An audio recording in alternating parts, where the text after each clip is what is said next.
Qué lindo poder seguir enseñando. Y en Primera de Tesalonicenses, el capítulo 4, del versículo 13 en adelante, lo vuelvo a leer, nos enseña y nos dice lo siguiente: tampoco queremos, hermanos, que ignoréis acerca de los que duermen, para que no os entristezcáis como los otros que no tienen esperanza.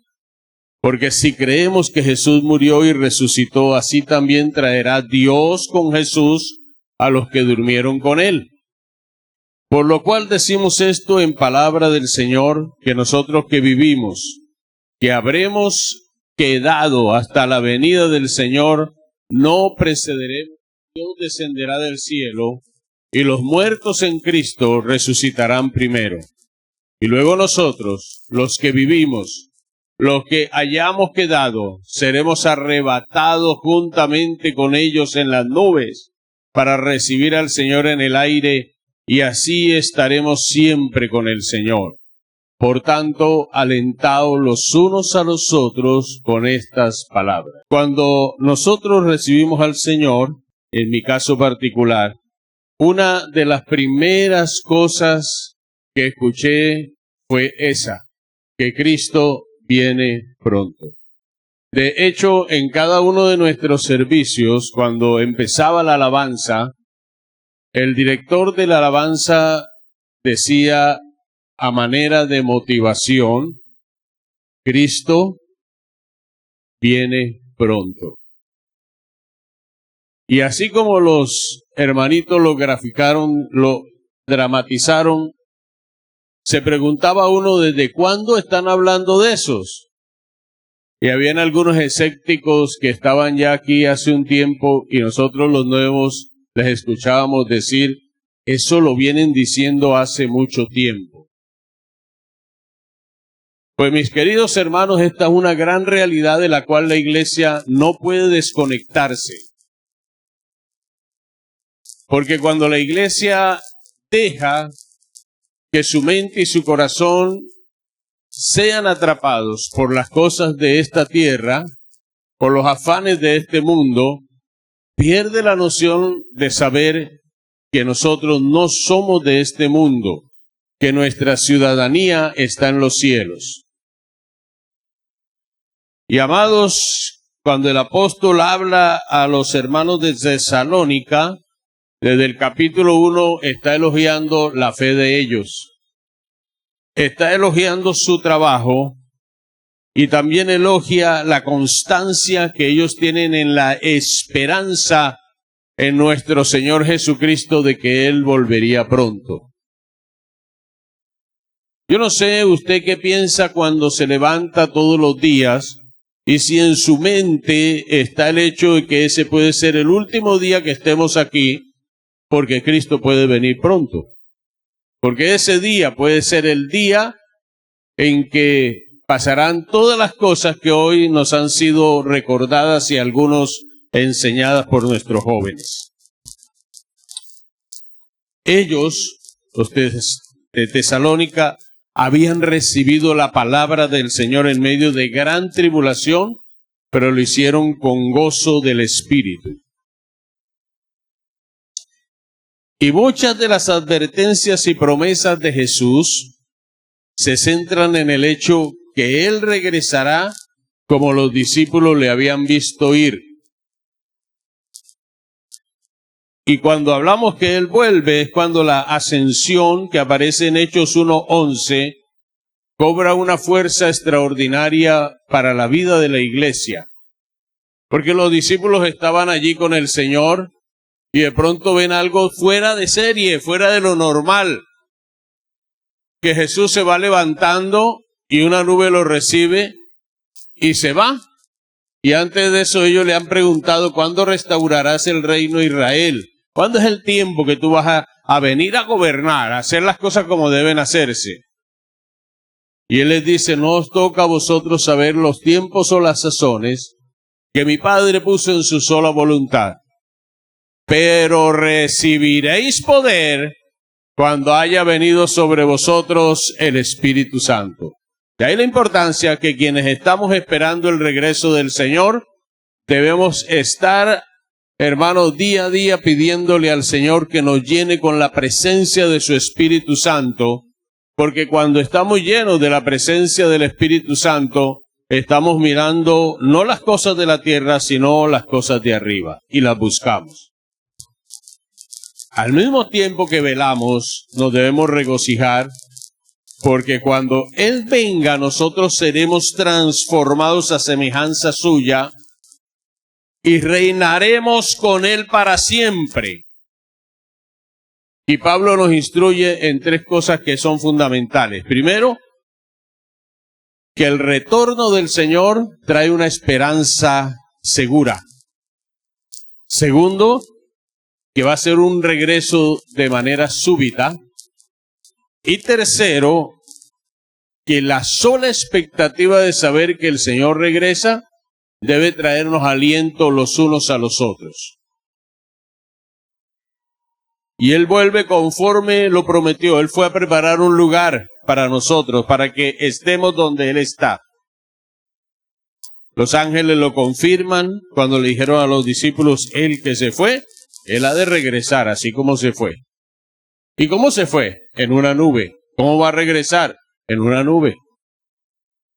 ¿Y por qué en una nube? Porque la nube en el Antiguo Testamento era lo que confirmaba la manifestación de la gloria y la presencia de Dios. Entonces, su venida genera, en primer lugar, una esperanza segura, porque nos afirma en la fe. Los convertidos de Tesalónica, mi hermano, procedían del mundo griego, y desde su niñez, ellos se les había enseñado que los muertos descendían a un tenebroso mundo inferior del cual no regresarían. Y este pensamiento, algunos falsos maestros no lo dejaron perder, sino que le enseñaban a los cristianos que cuando alguien moría antes del rapto no podría disfrutar de ese momento glorioso cuando Cristo volviera en las nubes a buscar a la iglesia. Entonces, si se murió un hermano, no, ese no va a disfrutar nada de lo que viene. Y entonces el apóstol dice, no es cierto, eso no es verdad. Muchos hermanos habían perdido familiares, habían perdido amigos que tenían en la iglesia y que también eran creyentes, y ellos estaban tristes y angustiados porque decían, ¿cómo es posible que el hermano, que mi familia, que fueron fieles al Señor, no vayan a disfrutar de ver al Cristo glorioso cuando aparezcan las nubes? Entonces el apóstol quiere darles a ellos esa esperanza segura. Él vuelve y nos da la expectativa de saber que vamos a ver a Cristo glorificado y que vamos a ser transformados conforme a su semejanza. Lo dice Pablo también en 1 Corintios 15, del verso 50 y 51. Pero mi hermano querido, yo me hago la expectativa, me hago la pregunta, si la iglesia tiene expectativa que Él regresa. Porque la iglesia se ha dejado sumir en falsas doctrinas y pensamientos, en la inmediatez de la bendición, pero no en la bendición trascendental. Y la bendición que trasciende es el que usted y yo digamos, mira, yo estoy sufriendo, estoy viviendo lo que estoy pasando, pero tengo la esperanza, la expectativa que me he de ir con mi Señor. Porque si usted y yo no tenemos esa expectativa, entonces vana sería nuestra esperanza, ¿cierto? Y este hecho de saber que Él regresa da gozo y va a ser la consumación de la salvación, tanto de los que murieron primero en Él, y como decía Pablo, que guardaba la esperanza, y de los que quedemos para el día en que el Señor nos lleve. ¿Sabe, hermanos? El apóstol Juan nos dice a nosotros que el solo pensamiento y la sola expectativa de que Cristo venía pronto era un estándar de pureza. Y mira cómo lo dice él. Este estándar de pureza dice que el que estaba pensando en él se purificaba a sí mismo. porque eso le traía un aliento, eso le impedía pecar. Si el hermano, y eso es lo que debemos tener nosotros, cuando era tentado a alguien decía, no, pero es que Cristo puede venir y me encuentra en pecado. Entonces, esta era una gran motivación, mis queridos hermanos, para que el creyente buscara el vivir en santidad y dejar el pecado de manera activa. Porque sabían que si estaban en fornicación y venía Cristo, se iban a quedar. Si estaban en adulterio y venía Cristo, se iban a quedar. Si a alguien por casualidad se le ocurrió ir a embriagarse en algún lugar y viene Cristo en las nubes, no es gracia, solo gracia, es gracia y compromiso de nuestra parte con el Señor de que vamos a vivir para Él. Y cuando ellos pensaban en eso, por eso decía, se purificaban a sí mismos. No podemos hacer eso. Cuando algo venga a su vida de esta magnitud, dígale a la tentación y al mismo pecado, no puedo seguir viviendo así porque Cristo viene pronto. No puedo seguir enemistado con mi hermano porque Cristo viene pronto. Yo no puedo albergar odios ni resentimientos porque Cristo viene pronto, hermano, y esa es una realidad. Y el Señor está preparando a su iglesia, el Señor está moviendo la iglesia a que cada día se rinda más a sus pies para que la iglesia mantenga ese estándar de búsqueda. Y aparte de eso, mis queridos hermanos, nos enfoca en la vida eterna.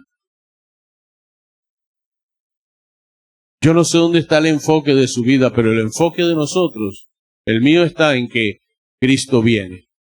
Y viene muy pronto. Iglesia, Cristo viene y viene muy pronto. Amén. Ahora Pablo pasa en segundo lugar a decirnos cómo será su venida. Y mire lo que él nos dice que nadie lo sabe. Del día y la hora de la venida del Señor no sabe nadie. Y Jesús le dijo a los discípulos, ni aun yo lo sé. Cuando usted lee el Evangelio de Marcos, el capítulo 13, versículos 32 y 33, encontramos esta realidad.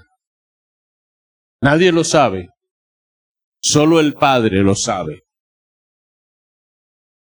Pero también nos dice a nosotros, mis queridos hermanos, que una y otra vez el Señor nos advirtió a nosotros los creyentes que velásemos. Que permaneciésemos alerta, porque va a ser un regreso sin aviso. De hecho, los que estudian las profecías nos dicen a nosotros que prácticamente todas las profecías que deben darse antes de la venida del Señor ya se han cumplido. Y hay otros que van un poquito más allá y hablan del reloj de Dios y dicen, no, es que ya en el reloj de Dios no falta nada. Ahora, yo hasta el reloj de Dios no me quiero meter para no caer en una situación que no sea la indicada. Pero lo que son profecías cumplidas prácticamente están casi todas. Y entonces, ¿qué pasa con la iglesia? Mi hermano, va a llegar un momento en que cuando Cristo venga, será estruendoso. Esto no va a ser algo silencioso, va a ser estruendoso. Será sorpresivo, pero será estruendoso. Usted y yo no hemos escuchado la voz de mando del Señor. Porque es que mire, en este tiempo celebramos el nacimiento, la encarnación del Señor. Y hablamos y en la mente de muchos está el bebé que está en un pesebre. Y en un pesebre ya no hay bebé. Pero lo que debemos celebrar es el hecho de que Cristo está a las puertas. Eso es lo que la iglesia debe celebrar. Cristo está aquí. Y la voz de mando cuando se escuche ya no viene como bebé que llora. Viene como el Rey de Reyes y Señor de Señores. Los cielos se tienen que romper.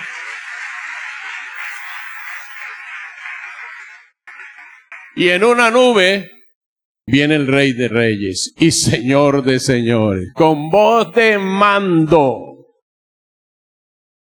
y viene con voz de arcángel. No es que él sea un arcángel, es que en el cielo hay un arcángel. Si usted estudia acerca de los ángeles, encontrará que hay un solo arcángel que es Miguel. El único que en el capítulo 10 del libro de Daniel peleó la batalla para que la oración de Daniel fuese respondida.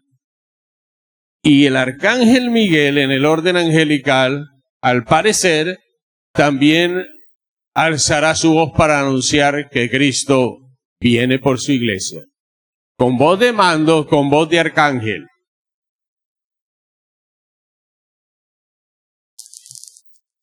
¿Y con qué, hermano Miguel? Dígalo bien.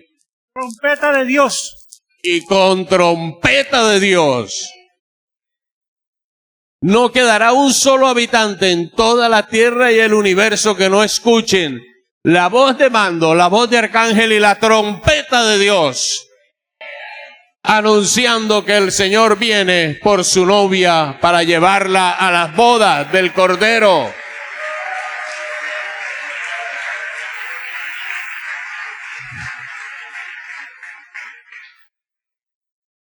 Y cuando eso sucede, viene algo también que mucha gente le quedará de testimonio. Los muertos en Cristo resucitarán primero. Eso va a ser tremendo cuando familiares inconversos vayan a visitar la tumba de sus familiares que ya han muerto en Cristo y la encuentren vacía. ¿Y aquí qué pasó? Y usted me dirá, pero los que ya no son ni ceniza, bueno, para Dios no hay imposibles. Porque si del polvo de la tierra tomó al hombre y lo formó, si alguien es ceniza y ya no hay ni ceniza, pero fue creyente, de allí el Señor junta lo que tenga que juntar, porque Él viene con voz de mando, con trompeta con voz de mando, con voz de arcángel y trompeta de Dios. Y se levantan los muertos en Cristo. Y esto incorruptible entonces es vestido de incorruptibilidad. Porque el que se levanta no se levanta el cadáver, se levanta un cuerpo que por el poder de Dios es transformado. ¿Y por qué es transformado? Escúcheme bien esto, es transformado porque Cristo venció la muerte. Y porque el Padre le levantó de entre los muertos, lo resucitó, y Él vive por los siglos de los siglos. El poder de la resurrección se hace evidente en el momento del rapto, levantando, mis queridos hermanos, a los muertos en Cristo. Por eso en Apocalipsis nos dice, bienaventurados los que tienen parte en la primera resurrección. Porque va a haber otra, pero no será para los que murieron en Cristo primero, sino para aquellos que tienen que levantarse e ir a dar cuenta de todos sus hechos ya en el juicio final.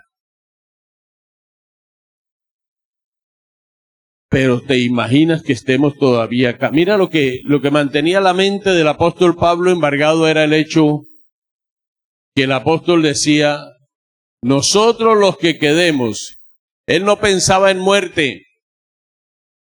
Los que hayamos quedado, él aspiraba que el rapto se diera estando él vivo. Y les cuento un secreto, yo también. Yo no me quiero morir. Yo quiero que el rapto me encuentre predicando el Evangelio.